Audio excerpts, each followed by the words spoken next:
Tudo bem, pessoal? Hoje comentário sobre Psycho 2, Psicose 2, filme de 1983, dirigido por Richard Franklin, roteiro do Tom Holland. A minha relação com esse filme ela é curiosa. Até alguns anos atrás eu odiava Psicose 2, só que esse é o tipo de projeto que você vai assistindo, pelo menos no meu caso, né? Eu fui assistindo e eu fui tomando conta e aceitando algumas decisões criativas. Por isso que eu compreendo as pessoas que têm um carinho especial por esse projeto e por isso que eu compreendo também aqueles que odeiam, aqueles que não suportam Psicose 2. A questão é a seguinte, é difícil pensar numa sequência de um filme que te entregou algo completo, um começo, meio e fim, até aquele final que eu discuti na crítica de Psicose, aquele final todo explicadinho, aquele era o fim do Norman Bates. Muitas pessoas, durante a pré-produção de Psicose 2, falaram que o Hitchcock jamais teria dado aval para esse projeto, jamais teria aprovado trazer o Norman Bates de volta para as telas. Mas vamos para a nossa já tradicional contextualização para entender os bastidores desse projeto. No final da década de 1970, você tem a popularização do subgênero slasher, né? A chamada, inclusive, era de ouro do slasher. O autor de Psicose, o Robert Bloch, original, ele tomou conta desse crescimento, desse fascínio, encantamento com a indústria do cinema dos Estados Unidos, de Hollywood, com os filmes de terror, com o subgênero slasher, e ele escreveu Psicose 2. Ele ofereceu para a Universal e ele tinha certeza que seria aprovado, que a Universal resgataria Psicose 2 num filme justamente com aquela base dele. Fato, no entanto, foi que os executivos tomaram conta do livro e odiaram o livro. Eles ofereceram $500 mil para o Robert Bloch não publicar Psicose 2. E o grande problema era o seguinte, eu vou dar um pequeno spoiler do livro. O grande problema de Psicose 2 no livro é que o Norman Bates ele morre logo no início. Então o livro, na verdade, às vezes ele funciona como uma sátira do fascínio da indústria cinematográfica com algumas questões típicas do slasher, desde o serial killer até questões mais específicas, como ocultação de cadáver. E aí você pensa, teria como a Universal fazer um longo marketing em torno da figura do Norman Bates, para o Norman Bates acabar morto nos minutos iniciais, nas primeiras cenas do longa? Eu acho que não era possível. Por isso que a Universal tentou negociar com Robert Bloch. Robert Bloch, claro que ele não aceitou a proposta, ele acabou publicando Psicose 2, um livro que acabou dividindo muitas opiniões justamente por essa condução. Fato é o seguinte, que você tem a história de Psicose na literatura e a história de Psicose no cinema. Psicose 2 marca essa mudança de rumo. Aí você pode seguir a história original do Robert Bloch e você pode seguir a estrutura pensada pela Universal. Muitos fãs do Robert Bloch condenam essa decisão da Universal, né, de dividir o rumo da franquia Psicose.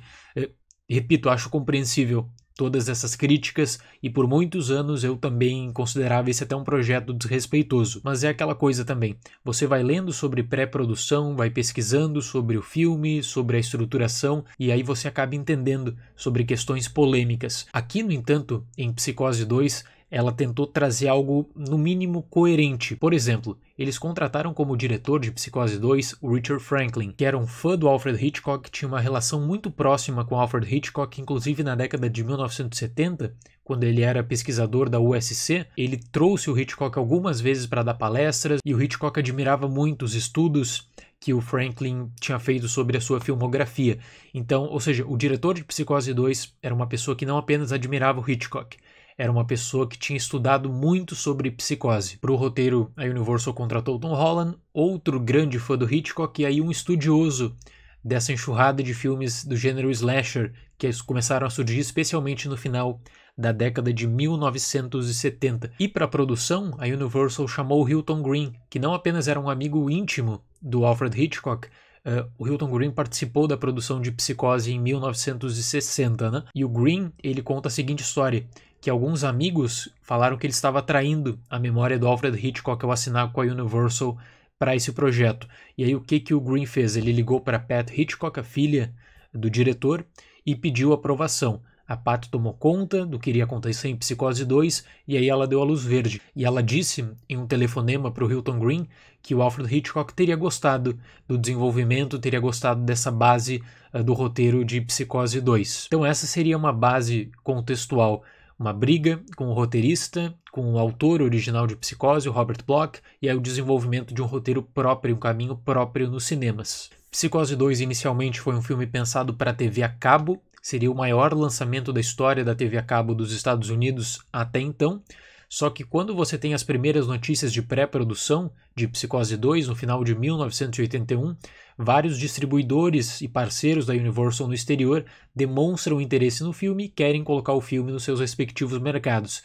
Então, um projeto inicialmente pensado em 3 milhões de dólares, direto para a TV a cabo, se torna um projeto de 5 milhões de dólares, com possibilidade de distribuição em vários países do mundo. Por quê? Por conta da memória efetiva do filme clássico. Então é por isso que Psicose 2 abre com a cena do chuveiro. É muito mais que um tributo para o Hitchcock. É na verdade um reconhecimento. Se as pessoas estavam ali querendo mais um filme do Norman Bates, indo prestigiar mais uma história em torno do Norman Bates, era por causa de um clássico, especialmente por conta de uma cena, uma das maiores cenas da história do cinema. Mother! Oh God! Mother! Blood! Blood!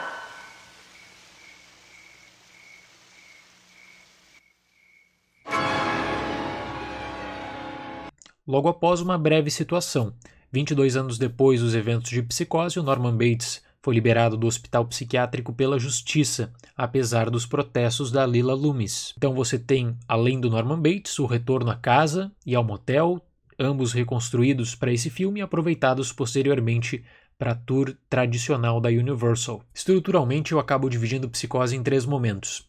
Nos 20 minutos iniciais, você tem um grande tributo ao Norman Bates, você tem um grande tributo às pessoas com memória afetiva do filme da década de 1960. A tomada de cenas busca constantemente a estrutura do original, respeitando, por exemplo, ângulos e posicionamentos. Passados essas homenagens, você tem o desenvolvimento da história que Psicose 2 busca te levar, e aí sim, o tradicional plot twist que era aguardado pelos fãs. É justo falar aqui, no entanto, que você não tem um suspense tradicional pensado e articulado em torno de uma história. Não, você tem um suspense que é articulado inicialmente por conta da imprevisibilidade do personagem principal, no caso Norman Bates. E se você for parar para pensar em todas as sequências do gênero terror, na maioria dos casos a história ela fica como secundária. O interesse é para o protagonista, o interesse é para o serial killer. Esse é um método de abordagem constantemente explorado e não foi diferente aqui com Psicose 2. Dentro dessa imprevisibilidade que busca ser transmitida ao espectador, nos minutos iniciais, por exemplo, todo sorriso do Norman Bates tem que ser encarado com uma desconfiança. Então a carga de tensão específica não é necessariamente por conta do que está sendo proposto em Psicose 2, mas por conta do passado, por conta do que já ocorreu. Isso é ressaltado, por exemplo, através do contato com Norman com objetos icônicos, seja com a chave do quarto ou mesmo com a faca. E aí existe uma tentativa de ponte do clássico para a continuação, que é motivo de muita controvérsia, inclusive, que seria nos bilhetes e na problemática relação do Norman Bates com a sua mãe. Por vezes, Psicose 2 parece não esconder aquela alma de um filme B, um filme que seria lançado direto para a televisão, como ocorreria com Psicose 4. Ainda assim, eu reconheço que existem algumas cenas com valor de produção muito interessante.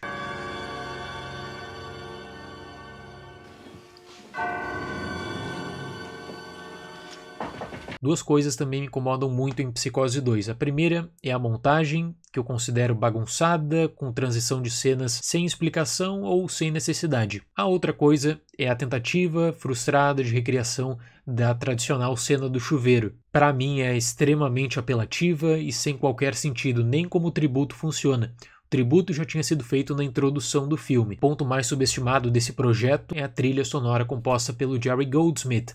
Claro que não está no nível da icônica trilha do Bernard Herrmann, uma das mais eficientes da história do cinema, mas se sustenta por conta própria. De modo até que eu imagino que se você for fazer uma lista das principais trilhas sonoras do terror de 1980, não tem como deixar a trilha do Jerry Goldsmith em Psicose 2 de fora. Sobre a conclusão da trama e os plot twists, não sou um grande fã. Claro que foi ótimo ter o Anthony Perkins de volta, sem dúvida alguma, o papel mais marcante da sua carreira, isso é indiscutível. Só que se você tem a proposta inicial de imprevisibilidade, o andamento de Psicose 2 ele tira totalmente o peso disso. E aí durante 90 minutos de filme você tem o Norman Bates como uma vítima.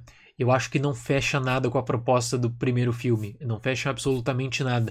Um Norman Bates mais vulnerável. Eu nunca gostei desse encaminhamento de Psicose 2 e assistindo recentemente para comentar aqui no canal sobre, eu apenas pude consolidar esse ponto de vista. Então, durante 90 minutos você sente pena do Norman Bates e nos 20 minutos finais um plot twist, até mesmo para emendar uma continuação, o que de fato ocorreria. Se você tira o peso simbólico desse filme e consegue curtir por ter mais uma vez o Norman Bates em cena, um plot twist final, eu acho que você vai ter aqui uma boa opção de entretenimento. Por isso que eu entendo perfeitamente as pessoas que gostam muito de Psicose 2, que é, na minha visão, um dos filmes mais divisíveis da história do gênero. Por outro lado, apesar de reconhecer os esforços da direção, do roteirista, do produtor, era possível aproveitar o Anthony Perkins, era possível trazer o Norman Bates para esse filme de uma forma mais eficiente. Então eu vou fechar Psicose 2 com a nota 5.